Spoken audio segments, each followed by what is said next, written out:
మతాల కోసం మంటలు పెడుతూ ఎక్కడ లేని తెగువను చూపి తగువుకు లేస్తారే, జనాలు తలలరిపిస్తారే. సమూహ క్షేమం పట్టని స్వార్థపు ఇరుకుతనంలో ముడుచుకుపోతూ మొత్తం దేశం తగలడుతోందని నిజం తెలుసుకోరే, తెలిసి భుజం కలిపిరారే. అలాంటి జనాల తరపున ఎవరో ఎందుకు పోరాడాలి, పోరి ఏమిటి సాధించాలి?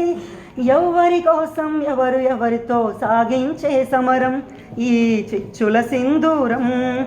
జవాబు చెప్పే బాధ్యత మరిచిన జనాల భారతమా, ఓ అనాథ భారతమా? అన్యాయాన్ని సహించని శౌర్యం, దౌర్జన్యాన్ని దహించే ధైర్యం కారడవులలో క్రూరముగంలా దాక్కుని ఉండాలా, వెలుగుని తప్పుకు తిరగాల. శత్రువుతో పోరాడే సైన్యం, శాంతిని కాపాడే కర్తవ్యం, స్వజాతి వీరుల ననచే విధిలో కవతు చెయ్యాల, అన్నల చేతిలో చావాలా. తనలో ధైర్యం అడవికి ఇచ్చి, తన ధర్మం చట్టానికి ఇచ్చి, ఆ కలహం చూస్తూ సంఘం శిలలా నిలుచుంటే నడిచే శవాల సిగలో తొరిమిన నెత్తుటి మందారం ఈ సంధ్యా సింధూరం. వేకువ వైపా చీకటిలోక ఎటు నడిపేనమ్మా గతితోచని భారతమా?